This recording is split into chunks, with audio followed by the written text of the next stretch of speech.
అన్నిటికన్నా ముందర మీరు ఈ వీడియోని అయితే ఒకసారి ఖచ్చితంగా చూడండి. भाई क्यों जाओ यार बाहर, ये क्या कर रहे हो भाई? मैंने सिर्फ आपकी कंप्लेंट, ये क्या कर रहा है भाई तू? भाई मैंने सिर्फ कंप्लेंट करी ना यार, आपकी क्या कर रहे हो यार आप? ये पूरा भाई अटैक कर दिया सभी ने मिलकर. ఇతను చేసిన తప్పేమిటంటే ఓవర్ ఛార్జింగ్ మీద రైల్వేస్కి కంప్లైంట్ ఇవ్వడం వల్ల ఇతన్ని ఎలా కొట్టారో చూడండి. మీరే ఊహించగలరు ప్యాసింజర్ సేఫ్టీ స్టాండర్డ్స్ అనేవి ఎంత దిగజారిపోయాయో. ఇలాగా కంప్లైంట్ ఇవ్వడమే ఒక లైఫ్ థ్రెటనింగ్ రిస్క్ గా అయితే మారిపోయింది.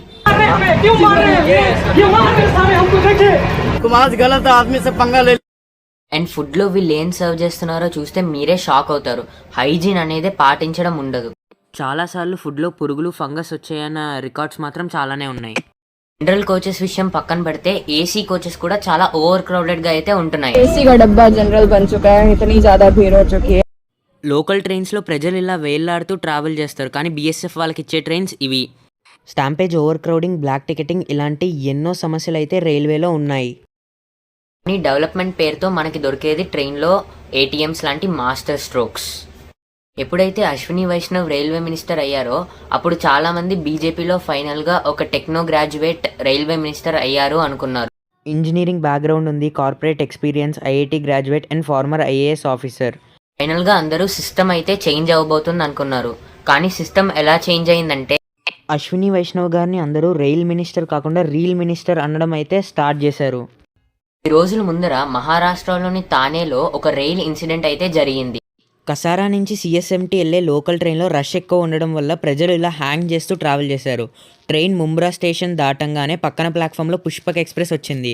రెండు ట్రైన్స్ మధ్య గ్యాప్ ఎక్కువ ఉండడంతో ఏం జరిగిందంటే 13 passengers fell onto the tracks from an overcrowded train, of which 4 lost their lives. Last 20 ఏళ్లలో ముంబై లోకల్లో ప్రయాణిస్తూ 50,000 మంది పైగా చనిపోయారు.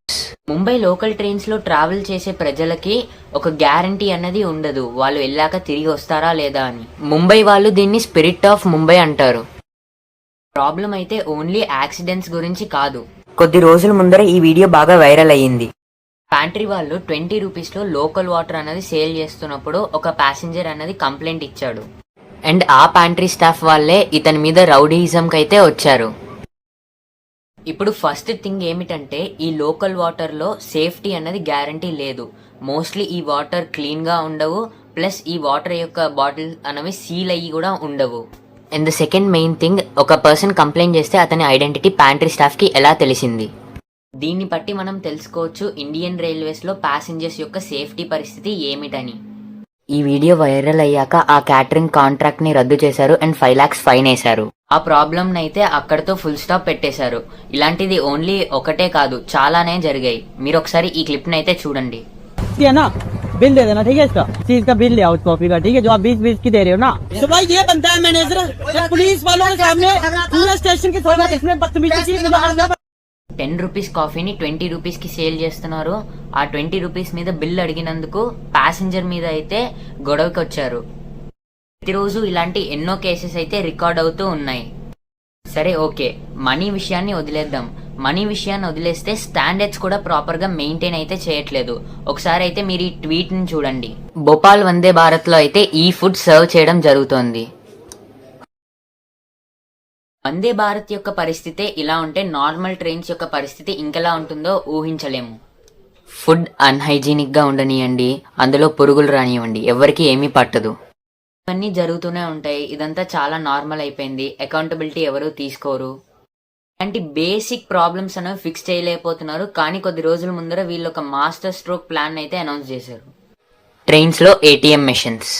నాకు ఇప్పుడు కూడా అర్థం కావట్లేదు ట్రైన్స్లో ఏటీఎం పెట్టడానికి వెనకాలన్న లాజిక్ ఏంటని. స్టేషన్స్లో మ్యాక్సిమం ఏటీఎం మెషిన్స్ అయితే ఉంటాయి అండ్ ప్రజలు కూడా చాలా మంది ప్రస్తుతం యూపీఐ అయితే యూజ్ చేస్తున్నారు. ట్రైన్లో ఏటీఎం పెట్టడానికి ఉద్దేశం ఏంటో మన రైల్వే మినిస్టర్ మాత్రమే తెలిసి ఉండాలి.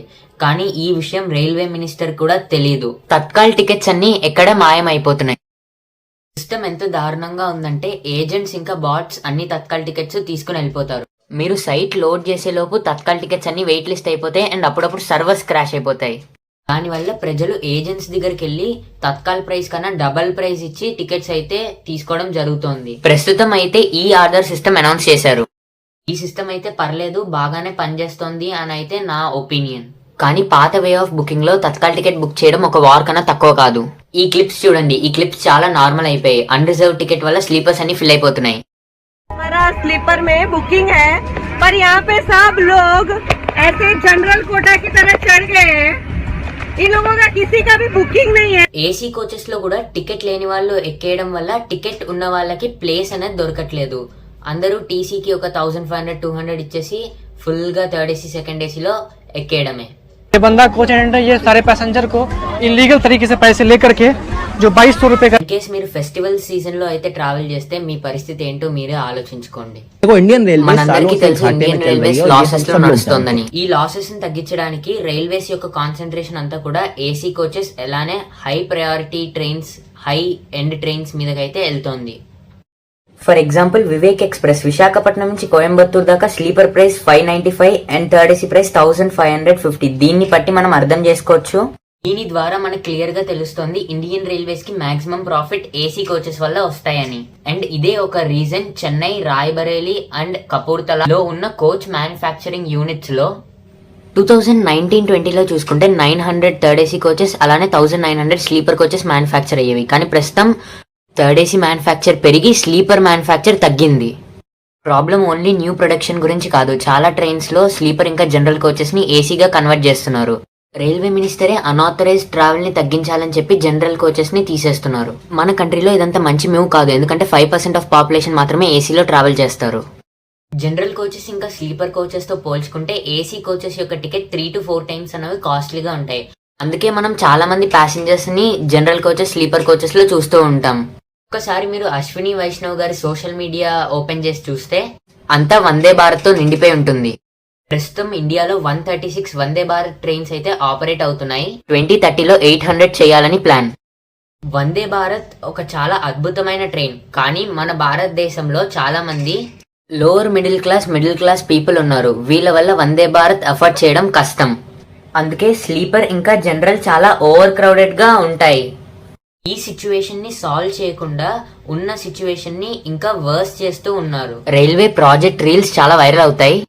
అండ్ పార్లమెంట్ లో అతనిని ఈ ప్రాజెక్ట్స్ గురించి క్వశ్చన్స్ అడిగితే అతని సమాధానం ऐसा है केवल रील बनाने वाले लोग नहीं हम मेहनत करने वाले लोग हैं, काम करने वाले लोग हैं. आपकी तरह रील बना के दिखाने वाले लोग नहीं हम, समझे ना. High end trains, big promises and high expenses పెట్టడం వల్ల ప్రాబ్లం అనేది సాల్వ్ అవ్వదు. లాస్ట్ 3 to 4 years లో ఎన్ని ట్రైన్ యాక్సిడెంట్స్ అయ్యాయో మీరే ఆలోచించండి. ఒడిషా బాలాసోర్ లో అయిన కోరమండల్ ఎక్స్ప్రెస్ యాక్సిడెంట్ లో 296 పీపుల్ ప్రాణాలు అనేది కోల్పోయారు. ఆ తర్వాత ఒడిషా హైకోర్టు కూడా చెప్పింది రైల్వే అధికారుల నిర్లక్ష్యం అలానే రైల్వే అధికారుల తప్పు వల్లే యాక్సిడెంట్ జరిగిందని. అండ్ వెస్ట్ బెంగాల్లో బికానీర్ గౌహాటి ఎక్స్ప్రెస్ ట్రైన్ డీలేర్ అవడం వల్ల 9 members ప్రాణాలు కోల్పోయారు. బీహార్ లో Delhi Kamakhya north east express delayed అవడం వల్ల 4 మంది చచ్చిపోయారు. ఒక టైంలో 4 different ప్లేసెస్ లో 4 ట్రైన్ యాక్సిడెంట్స్ 4 days లో జరిగాయి. చాలా మీమ్స్ చేశారు. అలానే ఇండియన్ రైల్వేస్ లో ట్రావెల్ చేయడం అంటే సూసైడ్ చేసినట్టే అని చాలా రీల్స్ అయితే క్రియేట్ చేయడం అనేది కూడా జరిగాయి. 2023లో 40 ట్రైన్ యాక్సిడెంట్స్ జరిగాయి. ట్రైన్ కొలిజన్ ని ఆపే కవచ్ సిస్టమ్ గురించి చాలా డిస్కషన్స్ జరుగుతూ ఉంటాయి. మీకు కూడా అది తెలిసే ఉంటుంది. Test in which I personally sat in one train, other train there was chairman of railway board, same track, 2 trains coming at high speed and the kavach stops the system exactly at 400 meters automatically. మీరు అశ్విని వైష్ణవ్ కవచ్ అని type చేస్తే చాలా reels వస్తాయి. కానీ reality ఏంటంటే ఈ system యొక్క implementation చాలా స్లోగా అయితే చేస్తున్నారు. ఆ సిస్టమ్ కనుక ఫాస్ట్ గా ఇంప్లిమెంట్ అయితే ఎన్ని ప్రాణాలు కాపాడే వాళ్ళమో, ఎన్ని ట్రైన్ యాక్సిడెంట్స్ ఆపే వాళ్ళము. ఇండియాలోని only 2% of the locomotives Kavach system అనేది ఇంప్లిమెంట్ అయ్యింది. అండ్ కవచ్ సిస్టమ్ యొక్క ఫస్ట్ ట్రయల్ ఎప్పుడు జరిగిందో తెలుసా? Before 10 years. ఓన్లీ యాక్సిడెంట్స్ గురించే ఎందుకు మాట్లాడడం? ఈ ఇయర్ ఫిబ్రవరిలో న్యూఢిల్లీలో జరిగిన స్టాంపేజ్ గురించి మీకు తెలిసిందే. మహాకుంభ్ టైంలో ఆల్రెడీ అప్పుడే అన్మేనేజబుల్ క్రౌడ్ అనేది ప్లాట్ఫామ్ మీద ఉన్నారు. కానీ రైల్వేస్ మాత్రం టికెట్స్ ఇష్యూ చేయడం ఆపలేదు. ప్రతి గంటకి ప్రయాగ్రాజ్ వెళ్ళడానికి 1500 టికెట్స్ ఇష్యూ చేశారు. అండ్ ప్రతి సైడ్ నుంచి ఎంట్రన్స్ కూడా ఓపెన్ లోనే ఉండే. అదే టైంలో ప్లాట్ఫామ్ లో ఒక చిన్న కన్ఫ్యూజన్ రావడం వల్ల పెద్ద స్టాంపేజ్ అన్నది అయ్యింది. అథారిటీస్ కొంచెం అలర్ట్ గా ఉంటే వీళ్ళ ప్రాణాలు కాపాడేవారు. ఇంత అయ్యాక కూడా ఎవరు అకౌంటబిలిటీ అనేది తీసుకోలేదు. 10 సంవత్సరాల ముందర జరిగిన ఇన్సిడెంట్ ఇది. యూపీ అండ్ బీహార్లో ఎంప్లాయీ షార్టేజ్ ఉన్నా కానీ రైల్వే రిక్రూట్మెంట్ అనేది ప్రాపర్గా అయ్యేది కాదు. ఇన్ కేస్ ఎగ్జామ్స్ కండక్ట్ చేసినా paper leak అయిపోయడం అవ్వేది.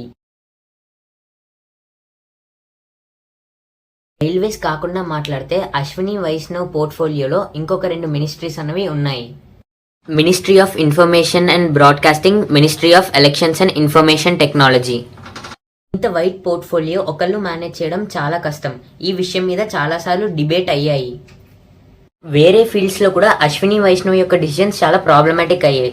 The broadcasting services regulation bill, అందులో కంటెంట్ క్రియేట్ కొద్ది రోజుల తర్వాత ఆ డ్రాఫ్ట్ని అయితే విత్డ్రా చేయడం జరిగింది.